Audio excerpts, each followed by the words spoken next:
여러분 안녕하십니까. 운동하는 지구관계 김동국입니다. 자, 오늘도 여지없이 수업으로 돌아왔습니다. 자, 오늘은 저번 시간에 화성암과 관련된 이야기에 이어서 오늘은 이제 퇴적암으로 넘어가 보도록 하겠습니다. 자, 퇴적암에 대해서 이야기를 할 건데, 이 퇴적암 같은 경우는 이제 결국은 쌓인다라는 말이죠. 그렇다면 이 퇴적암은 어떻게 되느냐 하면 형성 과정이 퇴적물이 어떤 과정을 거쳐서 퇴적암이 되는데, 퇴적암이 되는 과정은 속성 과정이라고 해서 이 과정을 지나서 퇴적암이 됩니다. 그러면 이 퇴적물과 퇴적암의 차이를 그냥 간단하게 설명을 하면, 퇴적물은 이렇게 뭔가 이렇게 쌓여 있잖아요. 그럼 내가 이거를 후 하고 불어버리면 애들이 확 흩날리는 거죠. 근데 퇴적암은 이렇게 있잖아요. 그러면 후 하면 덩거리 자체가 넘어가는 거죠. 그게 다릅니다. 차이점 대충 이해가 돼요. 그러면 이 속성 과정은 어떤 과정으로 또 나눠지냐면, 퇴적물이 압력을 받아서 눌림을 대죠. 그러니까 다 지어져 있는 거죠. 자, 다져지다 보면 점점 이렇게 눌려서 그 안에 어떤 물질들이 나오게 되는데, 그 물질들 중에서 이제 뭐 물이라든가 아니면 이제 접착제 역할을 하는 애들이 있는데, 걔들이 나와서 서로 붙이는 교결, 눌려서 교결, 붙인다. 그래서 압축을 해서 눌려서 붙이는 작용을 지나면 퇴적암이 되는 거죠. 그럼 이 속성 과정을 거치게 되면 일단은 눌렸으니까 부피가 줄어들게 될 것이고, 부피가 줄어든다는 말은 밀도가 커져서 밀해졌다는 말이고, 그 다음에 공극률이라고 해서 이 입자와 입자 사이의 공간을 공극률이라고 하는데, 이 공극률도 같이 함께 줄어드는 이것이 이제 퇴적암의 정의가 되겠죠. 그러니까 결국은 퇴적암은 쌓인다. 이 개념을 계속 생각을 하시면 될 것 같습니다. 그럼 이 퇴적암의 종류에 대해서 이제 한번 살펴볼게요. 퇴적암의 종류를 살펴보면 총 3가지로 나눌 수가 있는데, 퇴적암은 총 3가지로 나눌 수가 있는데, 제일 중요한 거, 첫 번째, 쇠설성 퇴적암. 자, 그렇다면 쇠설성이 무슨 말이냐면, 쇠자가 부셔, 설자가 가루, 그래서 부서진 가루들이 쌓이면 쇠설성 퇴적암이라고 부릅니다.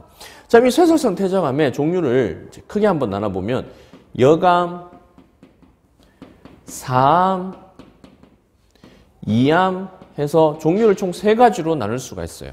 그럼 얘들은 누가 만들어졌는지도 좀 알았으면 좋겠는데, 여암 같은 경우는 자갈역자를 씁니다. 그래서 자갈이 부서져서 만들어지면 여암, 자갈.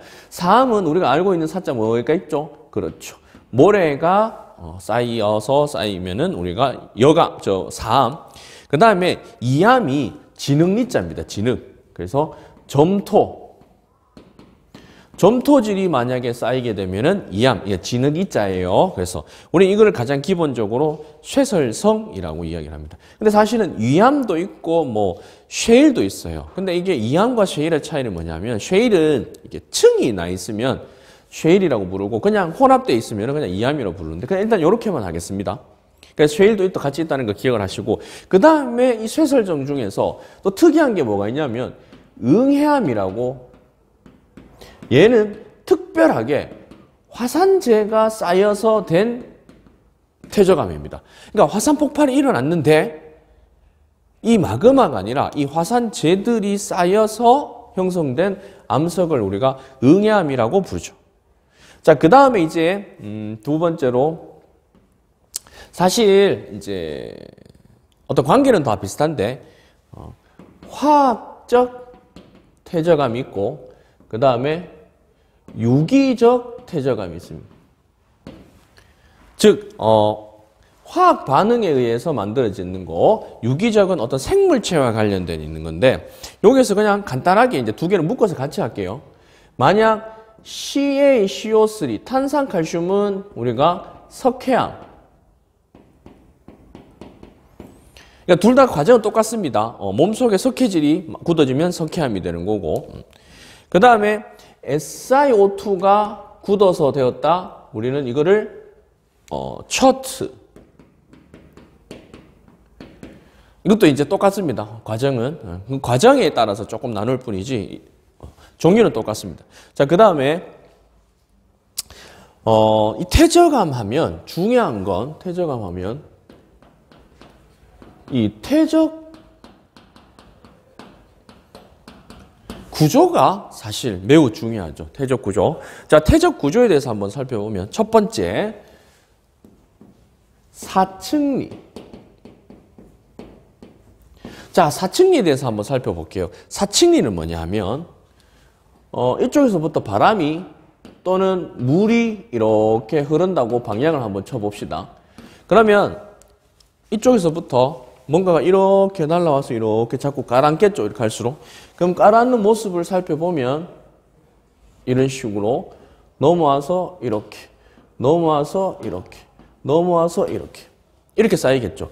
근데 그 쌓인 부분 중에서 여기만 딱 잘라서 생각하면 우리는 이렇게 생긴 모양을 뭐라고 부르냐면 사층리라고 부릅니다. 사층리. 그러니까 사층리의 특징은 위에는 넓고 밑에는 좁은, 위에는 넓고 밑에는 좁은 구조를 생깁니다. 그러니까 이거에서 알 수 있는 거는 이제 바람이나 물이 흘렀던 방향을 우리가 구분해낼 수 있다는 거. 그래서 사층리, 중요한 거죠. 사층리. 그 다음에 두 번째, 점이층리. 자, 점이층리 같은 경우는 되게 간단합니다. 우리가 가만히 놔두면 무거운 것부터 밑으로 가라앉겠죠. 가만히 놔두면 똑같습니다. 밑에서부터 크고 무거운 것부터 먼저 가라앉고 그 위에 그것보다는 약간 작은 것들이, 그 다음에는 조금 더 작은 것들이, 그 다음에 조금 더 작은 것들이, 나중에 되면 아주 가는 것들이 이런 식으로 쌓여있죠. 그래서 밑에서부터 입자가 큰 거에서부터 시작해서 작은 것까지 이렇게 쌓인 모습을 우리가 뭐라 부른다? 점이층리. 그럼 이 점이층리가 형성되는 곳은 어디에서 형성되느냐면 아까도 얘기했지만 가만히 놔두면, 그 말은 얘들이 아주 이렇게 이 퇴적이 될 수 있을 아주 고요해야 된다. 즉 수심이 깊은 지역이 점이층리가 잘 나타난다. 그럼 우리가 승계하는 게 깊은 바다에 가면 얘를 볼 수 있겠죠. 네. 그 다음에 세 번째, 연흔.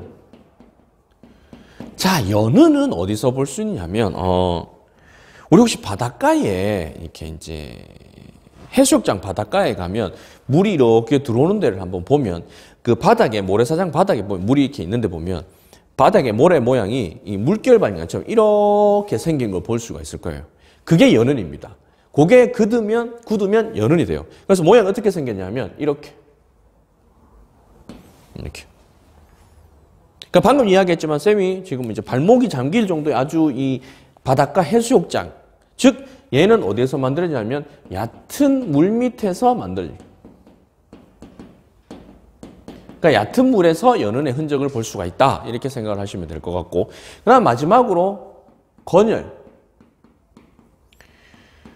건자, 느낌이 딱 건조한 느낌입니다. 어디 가면 볼 수 있느냐 하면 여름에 또는 이제 가을에 이렇게 메마른 논바닥, 쩍쩍 갈라져 있는 모습. 그게 건열입니다. 그래서 건열은 방금 이야기했지만은 메마른, 즉 건조한 지역에서 볼 수 있는 대표적인 지역인 거죠. 그래서 이 퇴적 구조는 가장 기본적인 거기 때문에 꼭 아셔야 될 겁니다. 그 다음에 이러한 퇴적 구조들이 나타나는 우리나라에는 어떤 퇴적암 지대들이 있느냐 한번 살펴보게 될 것인데, 첫 번째 시대별로 한번 구분을 해볼게요. 고생대. 우리나라 퇴적암 지대의 가장 대표적인 지역이 어디냐면 강원도 태백 쪽으로 가면 이 고생대 퇴적암을 볼 수 있는데 누구냐? 바로 석회암입니다. 이 석회암은 어디서 형성되느냐? CaCO3이 어디서 만들어지느냐? 바다에서 만들어집니다. 자, 그러면 여기서 내가 문제를 한번 내면 이런 식이겠죠. 우리나라에서 석회암이 나왔다? 그럼 걔는 어디 거? 고생대 바다 환경. 무조건입니다. 어디 가면 볼 수 있다? 강원도 태백에 가면 볼 수 있다. 꼭 기억을 하세요. 그 다음에 우리나라 중생대에 나타났던 퇴적암 지대로 이제 쌤이 그냥 나열만 조금 할게요. 채석광. 그 다음에 이제 경남 고성에 가면 덕명리. 특징은 덕명리에 가면 공룡 발자국이 되게 많습니다. 경남 고성은 공룡의 발자국 잔치하는 곳이죠. 그 다음에 전북의 마이산. 그 다음에 경기도에 가면 시화호. 시화호도 마찬가지로 공룡 발자국이라든가 공룡 알들이 조금 나타났던 곳이죠. 그래서 이렇게 중생대 때 형성되었던 태저감지대. 그리고 마지막으로 신생대 때 형성된 태저감으로는 가장 대표적인 곳이 어디냐면, 이것도 좀 특별하기 때문에 알아야 되는데, 어디에 가면 볼 수 있냐면 제주도 수월봉.